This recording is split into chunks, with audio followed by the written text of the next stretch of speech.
Hi friend, in this video we will be discussing about modules. So let us start the video. Here first of all we will learn what are modules. So module is nothing but a package which contains commandlets, providers, function, workflow, variables and aliases. Anyone can use modules to organize their commands and share with others. And people who receive modules first need to install in their computer, then they will be able to use it. In version 3.0 later, when somebody try to execute any command in installed module, then it will automatically be imported. And to be automatically imported, this is necessary that the module should be available in any of the paths specified in this variable. Here we will be seeing about module types. So there are four types of module available. First is script module, binary module, manifest module and dynamic module. So first we will be seeing what are script modules. So script module is nothing but normal script only, but that script should be saved with .psm1 file extension, and it can contain any of the valid PowerShell code. And once that file is saved with .psm1 extension, so we can also import, export and any other management function which can be used on any module can be used here. And this file should be saved in a folder whose name also should be same as the file name. We can also place this file into any other location, but PowerShell will not be able to discover that one, and while importing we will need to give the full path of the file. And now here we will be seeing what are binary modules. So binary module is not any script, it will contain the binary file. So it will have .NET Framework Assembly, that is .dll file, and it can contain any of the compiled code such as C# code or something else. And if we have already a script module, then why it is necessary to write the binary module? So in a script module everything is not possible or it's not easy. So in that case we have to use binary module. For example, if we want to implement multi-threading, then this concept is not easy to code in PowerShell script. So that is the reason we have to write it into any other language and we have to use in PowerShell. Third, we have manifest modules. So this module is basically not containing any PowerShell code. It will have any manifest file which will describe all of its components, and the file will have key value pairs. It will have any information about any other script module or binary module. And last we have dynamic modules. So this is like script module only, but there is a small difference. So in script module we are saving the script into file which contain this extension, but dynamic module will not be saved or loaded from any persistent storage, like any of the storage from any of the device. It will be created dynamically whenever it is required.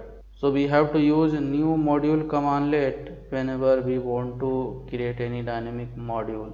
And here we will see how we can create a script module. So in previous slide also we have seen we have to write any PowerShell script and we have to save it into file with .psm1 file extension. And this file typically contain any function definition, so that after importing we can just call that particular function. And after creating the file, whenever we import that one, so it automatically runs every time. And once we have created the file, we have to store it into a directory, and whose name should be same as the file name which we give to psm1. And after that we have to place the directory into any of the directory specified in this variable. and below you can see the example how we can create.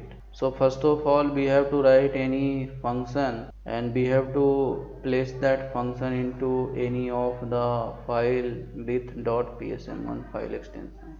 And to import this one we have two options. Either we can place it anywhere, like you can see in example 1. So if we are placing it anywhere, then we will have to give the full path while importing. And if we want to just give the module name and not the path and extension, then we have to create same directory. So here you are seeing that file name is new module.psm1, and we have placed the same file in folder new module. So both name are same, file name and module name and folder name are same. And now we will place this folder into another folder which is specified in this variable. So after we did that, so we can import it like this. So just we have to use import hyphen module and we can give the module name. So it will automatically discover where our module is there and it will load into the current session. So this is how we can create any script module and import into current session. And now we will see some examples related to modules. So this is our first example, and in this one we will be first getting list of all the imported modules in our current session. So if I execute this one, we are getting here 4 modules.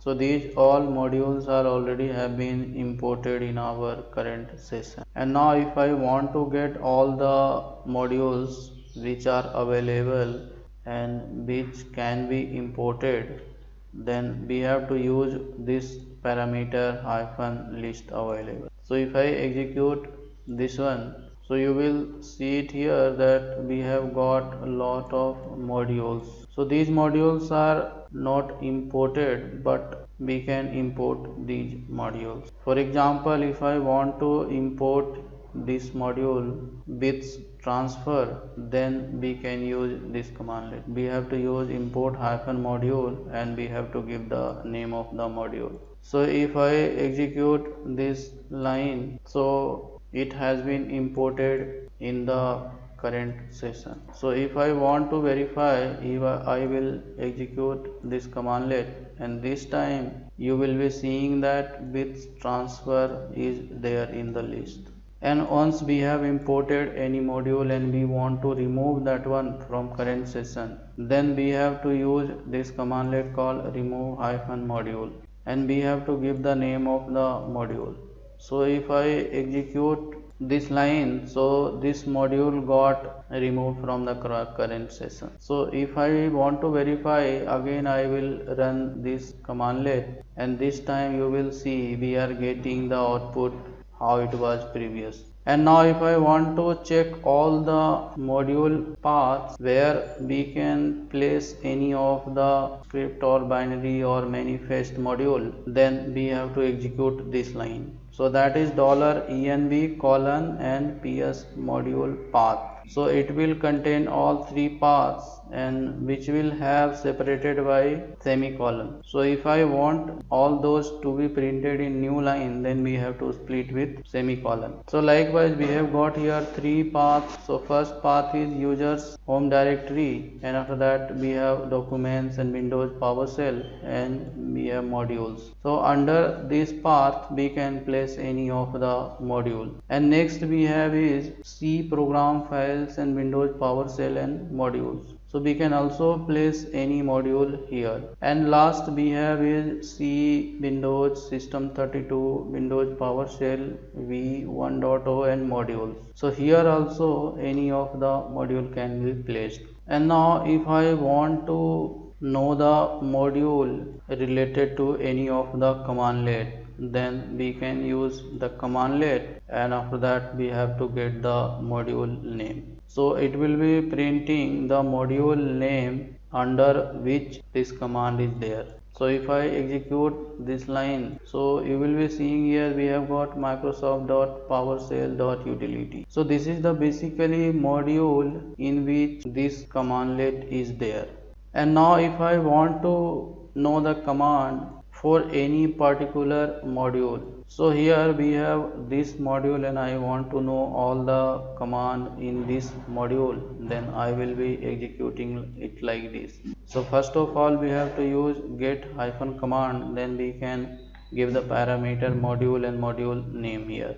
So if I execute this one, you will be seeing that we have got all the commands which is there in this module. So we have add job trigger, disable job trigger, likewise we have multiple commands.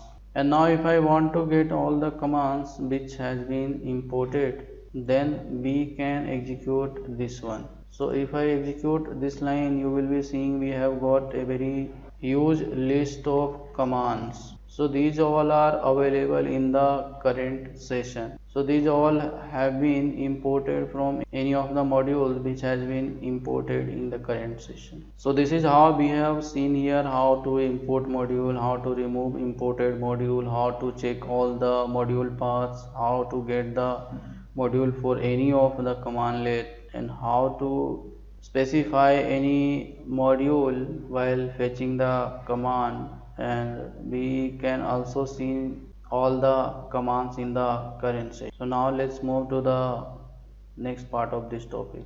So here if I summarize, we have learned about modules, we have seen what are modules, and after that we have seen various types of modules, and we have also seen how we can create a script module, and at last we have seen some examples related to modules. So I hope this was helpful to you, and that's all in today's video.